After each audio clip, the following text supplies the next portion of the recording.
آپ صلی اللہ علیہ وآلہ وسلم نے فرمایا وہ صدقہ جو تو تندرستی کی حالت میں کرے، تجھے غربت کا خوف بھی ہو اور دولت کی خواہش بھی، اور یاد رکھو صدقہ کرنے میں دیر نہ کرنا، کہیں جان حلق میں آ جائے اور پھر تو کہے کہ فلاں کے لیے اتنا صدقہ اور فلاں کے لیے اتنا صدقہ، حالانکہ اس وقت تو تیرا مال غیروں کا ہو ہی چکا۔ اسے بخاری نے روایت کیا ہے۔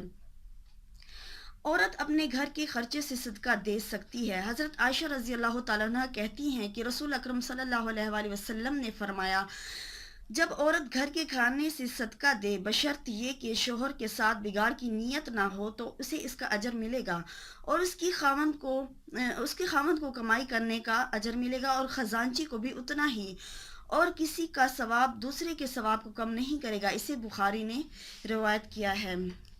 حضرت ابو ہریرہ رضی اللہ تعالیٰ عنہ بیان کرتے ہیں کہ رسول اللہ صلی اللہ علیہ وآلہ وسلم نے فرمایا کوئی دن ایسا نہیں مگر روزانہ دو فرشتے نازل ہوتے ہیں، ان میں سے ایک دعا کرتے ہوئے کہتا ہے اے اللہ خرچ کرنے والے کو بدل عطا فرما، اور دوسرا کہتا ہے کہ اے اللہ روکنے والے کو تباہی دے، یعنی مال کو راہ خیر میں خرچ سے روکنے والے کے مال کو تباہ و برباد کر دے۔ صحیح بخاری و مسلم۔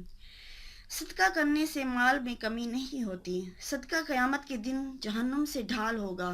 طبرانی۔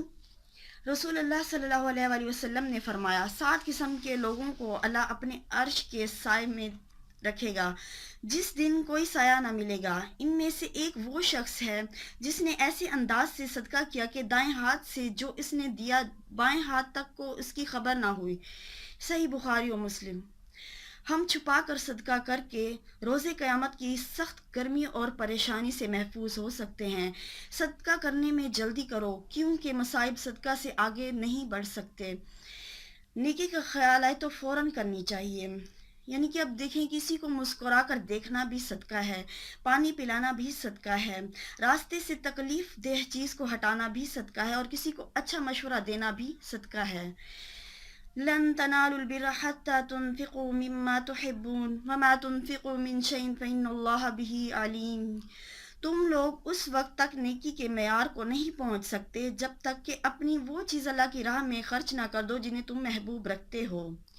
یہاں نیکی سے مراد کیا ہے؟ البر، خیر کامل، جنت، رضا الہی، اللہ کی رحمت، اللہ کی خوشی۔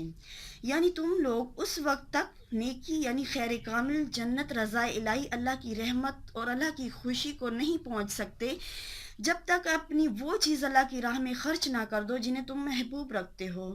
مثلا ہماری محبوب چیزیں کیا ہیں؟ مثلا اولاد، نیند، بھوک، پیاس، مال، اولاد، سٹیٹس وغیرہ آ جاتے ہیں۔ ان کو کس طرح ہم اللہ کی راہ میں لگا سکتے ہیں؟ حدیث میں آتا ہے کہ جب یہ آیت نازل ہوئی تو حضرت ابو طلحہ انصاری رضی اللہ تعالی عنہ جو مدینہ میں اصحاب حیثیت میں سے تھے، نبی کریم صلی اللہ علیہ وآلہ وسلم کی خدمت میں حاضر ہوئے اور عرض کیا کہ یا رسول اللہ صلی اللہ علیہ وآلہ وسلم، بیرہا باغ مجھے سب سے زیادہ محبوب ہے، میں اسے اللہ کی رضا کے لیے صدقہ کرتا ہوں۔ آپ صلی اللہ علیہ وآلہ وسلم نے فرمایا وہ تو بہت نفع بخش مال ہے، میری رائے یہ ہے کہ تم اسے اپنے رشتہ داروں میں تقسیم کر دو۔ چنانچہ آپ صلی اللہ علیہ وآلہ وسلم کے مشورے سے انہوں نے اسے اپنے اقارب اور عمزادوں میں تقسیم کر دیا۔ مسند احمد۔ حضرت زید رضی اللہ تعالیٰ عنہ نے جن کے پاس ایک گھوڑا تھا جس کا نام سبل تھا، انہوں نے صدقہ کرنا چاہا۔ آپ صلی اللہ علیہ وآلہ وسلم نے کہا میں یہ گھوڑا سواری کے لیے دینا چاہتا ہوں۔ آپ صلی اللہ علیہ وآلہ وسلم نے اس گھوڑے پر ان کے بیٹے کو سوار کر دیا اور ان سے کہا تمہارا صدقہ قبول ہو گیا۔ بہترین صدقہ وہ ہے جو مال میں سے اپنے خاندان میں خرچ کیا جائے۔ حضرت عمر رضی اللہ تعالیٰ عنہ نے کہا میرے پاس ایک باغ ہے جو خیبر کی زمین زرخیز ہے، اس کا صدقہ کر دوں گا۔ آپ صلی اللہ علیہ وآلہ وسلم نے فرمایا سارا باغ نہ دو، جو پھل ہوں وہ وقف کر دیا کرو۔ یہ آیت صحابہ کرام رضی اللہ تعالیٰ عنہ کے ایمان کی تصدیق کرتی ہے کہ انہوں نے عمل کر کے اپنے ایمان کا عملی نمونہ پیش کر دیا۔ صدقہ کرتے وقت اپنے خاندان سے اس کی ابتدا کی جائے۔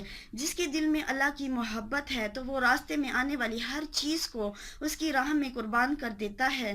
سارے کا مطالبہ نہیں، اس میں بعض حصہ تھوڑا سا ہی دے دو۔ اللہ تعالیٰ نے فرمایا ہے سورۃ البقرہ کی آیت من ذا الذی یقرض اللہ قرضا حسنا، جب نازل ہوئی تو ایک صحابی حضرت ابو دہدہ رضی اللہ تعالیٰ عنہ نے عرض کیا، یا رسول اللہ صلی اللہ علیہ وآلہ وسلم، کیا اللہ تعالیٰ ہم سے قرض طلب فرماتا ہے؟ آپ صلی اللہ علیہ وسلم نے ارشاد فرمایا، ہاں۔ صحابی نے عرض کیا، اپنا ہاتھ دیجئے۔ پھر ہاتھ میں ہاتھ لے کر کہا، یا رسول اللہ صلی اللہ علیہ وآلہ وسلم، میں نے اپنا باغ جس میں 600 کھجور کے درخت ہیں اللہ کو قرض دیتا ہوں۔ کہتے ہیں کہ اسی باغ کے اندر ان کا گھر تھا۔ سیدھے باغ میں آئے اور بیوی کو باغ سے باہر ہی کھڑے ہو کر آواز دی، بچوں کو باہر لے کر آ جاؤ، میں نے یہ باغ راہ خدا میں دے دیا ہے۔ یہ ہے اللہ تعالیٰ سے محبت کی نشانی۔ سنتے ہی فوراً عمل کیا۔ اس پر بیوی بچوں نے بھی اعتراض نہیں کیا، بلکہ کہا کہ تم نے یہ بھلے کا سودا کیا ہے، اللہ کی راہ میں دے کر جتانا نہیں ہے، شکر ادا کرنا ہے کہ اس نے نیکی کرنے کی، خرچ کرنے کی توفیق دی ہے۔ کوئی بھی چیز خرچ کرو گے، اللہ کو اس کا پتہ چل رہا ہے، ہر چیز کو اللہ جانتا ہے، نیت کو بھی جانتا ہے۔ ہم نے ہر حال میں اللہ تعالیٰ تک پہنچنا ہے، پسندیدہ چیز دینا ہے، خوشی سے دینا ہے۔ کس لیے دینا ہے؟